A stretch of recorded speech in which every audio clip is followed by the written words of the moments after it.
In this video, I want to talk about why guitar players should check out 6-string basses. Coming up.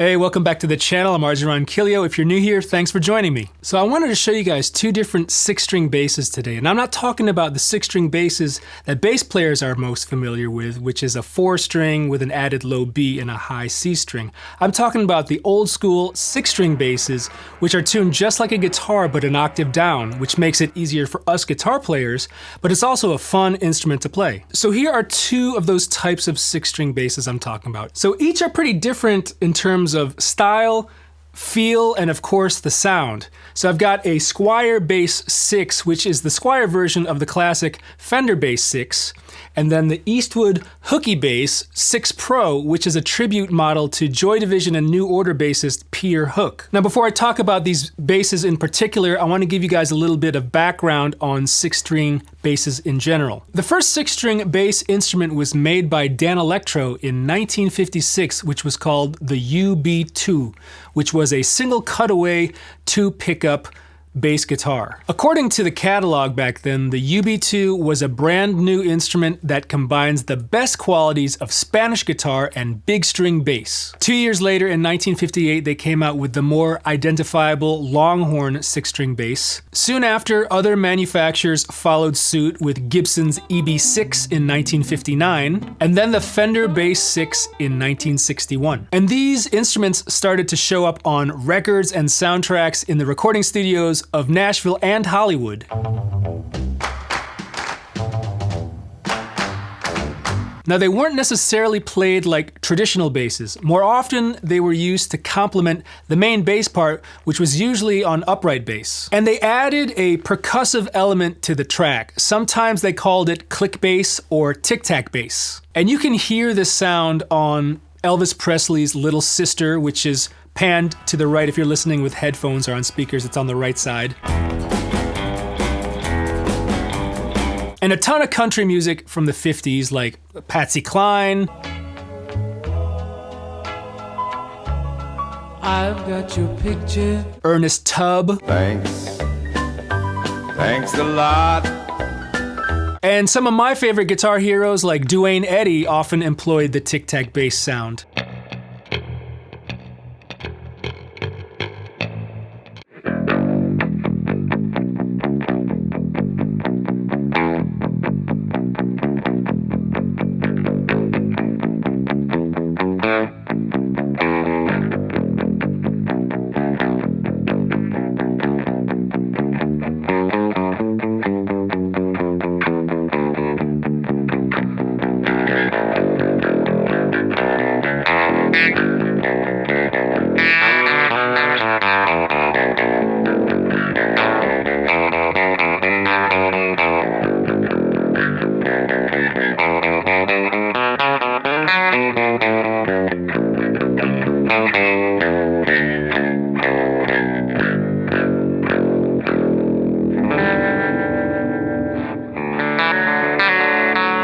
So the cool thing about this bass is the multiple pickup configurations that you can have. You got 3 pickups, so it's almost like a Strat, but you also have a switch here that's kind of like a bass roll-off switch. So when it's down here, for instance, I've got the bridge and the neck together, it almost sounds like a bass, right? But if I click this up,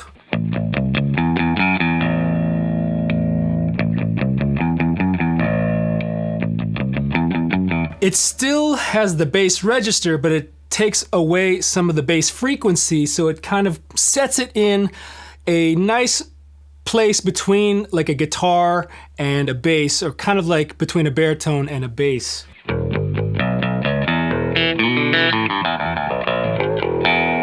Which makes it really cool to use for recording because it's not going to stomp out the frequencies of like an electric bass guitar or an electric guitar.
Now for something totally different, we have the Eastwood Hooky Bass 6 Pro, which, as I stated, is a tribute to Peter Hook of Joy Division and New Order. And this particular instrument is based on his Shergold Marathon 6-string bass. Now Shergold was a guitar company out of London that started in the late 60s, early 70s, and their heyday was probably around the last half of the 70s. Bands like Genesis, with Mike Rutherford, and Joy Division were probably the most famous people using these instruments. The brand name fizzled out in 1992, but recently it was bought and relaunched in 2017, although as of now, it's just 2 guitar models listed on the site. So as you can see, there's quite a big difference between the Hooky bass and the Fender 6. Firstly, the neck on the Hooky bass is much wider and longer, bringing it closer to more of a regular bass feel.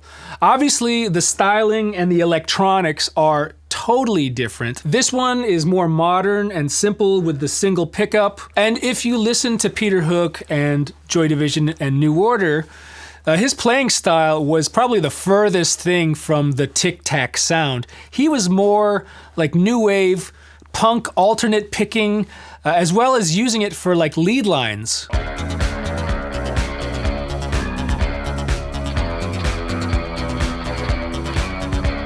Which ultimately shaped the style of those bands. Somebody gave you something that was very rare at the time. And I did develop an odd way of using it. You know, I sort of made my style fit round the guitar.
Now, even though they are tuned the exact same, I definitely feel like the Fender version is more guitar-like, and I'm more prone to playing it like a guitar. The Hooky bass, on the other hand, feels more like a bass, as well as it sounds more like a traditional bass from the single pickup. It kind of reminds me of like the Music Man Stingray bass. And I can play it with either a pick or my fingers. The string spacing is just wide enough.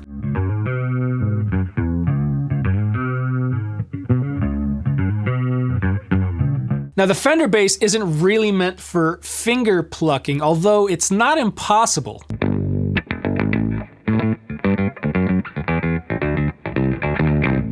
So final thoughts for this video. I think these things are very useful for the studio. They can definitely add a different dimension to your track, especially if you're doubling, with a bass part that's already on there. It definitely gives you that vibe of, 50s and 60s if you're doing the tic-tac thing.